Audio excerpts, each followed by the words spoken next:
This is almost as entertaining as the time we made that countdown video. Welcome to Watch Mojo, and today we're counting down our picks for the top 10 funniest cutaway scenes on Family Guy. Before we begin, we publish new content every day, so be sure to subscribe to our channel and ring the bell to get notified about our latest videos. For this list, we're paying tribute to what we believe are the funniest non-sequiturs, tangents, and/or interrupting scenes of Seth MacFarlane's hit animated sitcom, based on the setup, context, and punchline. We'll only be covering the actual cutaway scenes, so TV spoofs fresh out of the Griffin family's television are ruled out. While the gags themselves are usually irrelevant to the main episode plot, the setup could have potential spoilers. Number 10. Will Smith's nice, clean rap. After successfully winning over the popular kids, Stewie thinks that he's even better than Will Smith's nice, clean rap. We then cut to the Fresh Prince himself in the recording booth laying down a lukewarm beat about good behavior. Ooh, I respect women when I'm on a date. I take them to the park or maybe a museum and I only try to kiss them if they're ready. Woohoo! The DVD commentary states that this cutaway was a jab at Will Smith's rap song Parents Just Don't Understand. You'd expect someone with Smith's comedic abilities to be a little less kid-friendly with his music. But to be fair, his early work wasn't like your typical vulgar rap numbers. Wipe your shoes on the mat when you come in the house. Someone just clean that floor. Woohoo! Say what? This gag just takes that fact to hilarious new levels, showing what would happen if he went full-on squeaky clean with his music. Number 9. Fire Trucks documentary on National Geographic. After answering an easy trivia question during game night, Peter counts his blessings that he watched a National Geographic special about fire trucks. We then cut to a small snippet from the aforementioned documentary, where we see a fire truck stalking an animal herd, not unlike a lion. Once it's found its meal, the truck protects it from savage ambulances hoping to snag a bite. The ambulances will have to wait their turn. This gag is too ridiculous to not be funny, and it even has a follow-up near the end of the episode. Peter catches a fire truck stalking outside his house, but the truck shows him why it's the king of the emergency vehicles.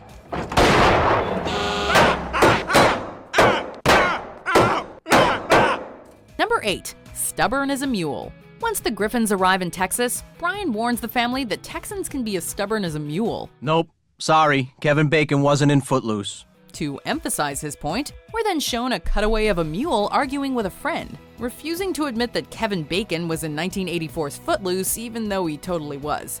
His friend tries to make him see reason, but the mule is not having any of it. He constantly blocks out the protest and ends the argument in the loudest way possible. Everyone knows Kevin Bacon was a star of Footloose. It was a huge movie. He was the lead.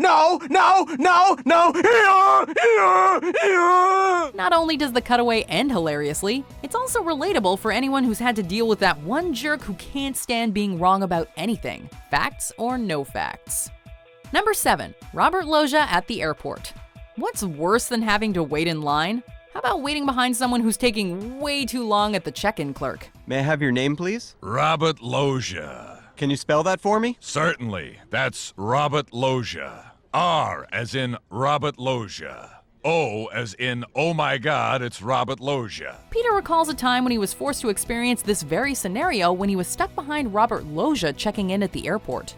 That doesn't sound so bad, except Robert agonizingly spells out his name with expressions about calling attention to himself. T as in Tim. Look over there. It's Robert Loggia. Space.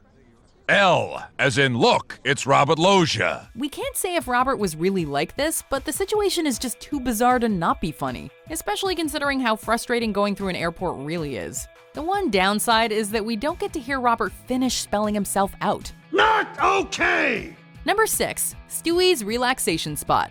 Before the Griffins head out for a relaxing weekend, Stewie thinks back to his personal favorite relaxation spot. We then immediately cut to the toddler dancing shirtless at a nightclub, surrounded by muscular, also shirtless men with high-energy music blasting through the speakers.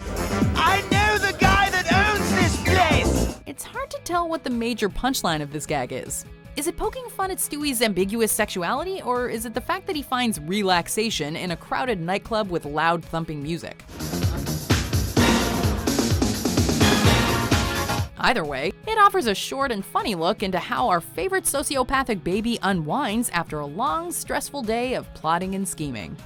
Number 5. Alan Rickman calls himself. While waiting for Cleveland, Peter remarks that his beer looks lonelier than Alan Rickman's answering machine. Immediately, we cut to said answering machine, where Alan Rickman calls himself for a few friendly reminders. Hello.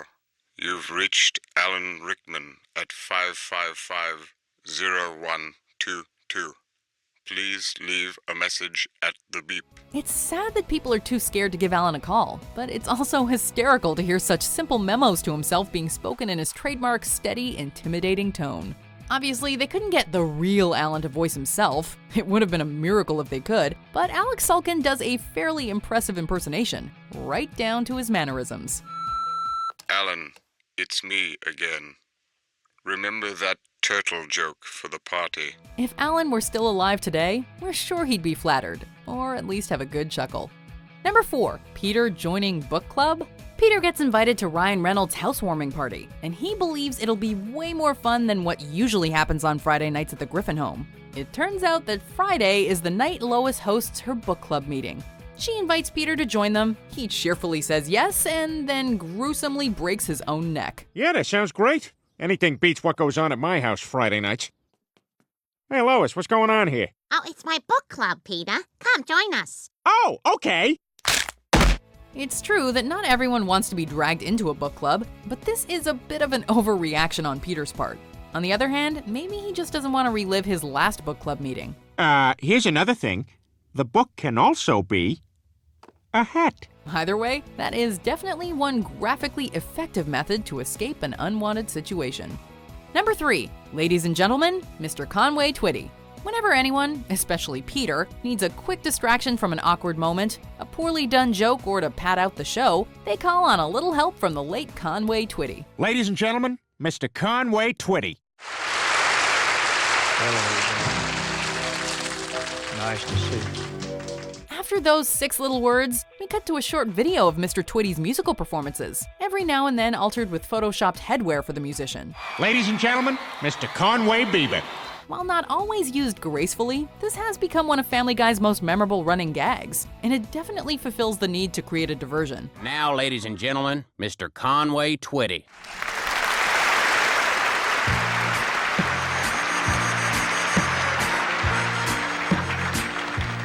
There's no need in going over.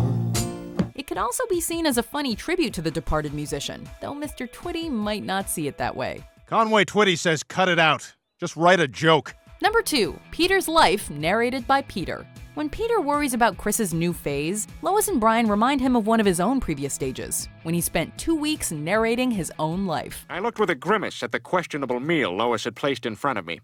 Of course, I'd never tell her how disgusted I was with her cooking, but somehow I think she knew. We then cut to this aggravating phase in action as Peter narrates while eating dinner with Lois, only to hurt her feelings with some rather insensitive storytelling. Lois rightfully cleans his clock, only for him to wake up hours later and pick up where he left off. I awoke several hours later in a daze. Not only is it humorous to see Karma literally punch Peter in the face, it also shows that he's actually a fairly decent storyteller, if only he could control his own words. Before we reveal our number 1 cutaway gag, here are some honorable mentions. Oh, this is an even bigger jackpot than when the Emperor figured out the formula for great Star Wars dialogue. Something, something, something, dark side. Something, something, something, complete. Come on, Lois, all I gotta do is have a spiritual vision. I've had one before. Oh my God, Brian, there's a message in my alphabet. It says, ooh. Peter, those are Cheerios. Well, this was a lot of effort for nothing. Like trying to tell Matthew McConaughey how much he sucks. You know, Matthew, I may not ever get another chance to say this, so I just want to get this off my chest. You are just awful. You're one of the worst actors in the history of film, and I think that you need to go away. Oh, thanks, man. The truth is, I spend at least 90% of my year going away, exploring exotic places, having sex with my beautiful girlfriend, just doing sit-ups. Number 1, Chester Cheetah's addiction. Out of all the food mascots, Chester Cheetah was arguably one of the coolest, until you gave him a handful of Cheetos. Then he was dangerously cheesy. When Stewie thinks himself cooler than Chester, we see a whole new side of our favorite cheetah, one that inhales Cheetos like cocaine and smashes his hand while listening to heavy rock. Oh, God, there is no drummer better than Neil Peart! It ain't easy being cheesy. This is a prime example of one of the show's most hysterical cutaway gags, showing the dark side to our favorite cartoon or TV characters as they become more and more like rundown celebrities than fictional people, further proving that we really have lost those good old-fashioned values. Do you agree with our picks? Check out these other great clips from WatchMojo, and be sure to subscribe and ring the bell to be notified about our latest videos.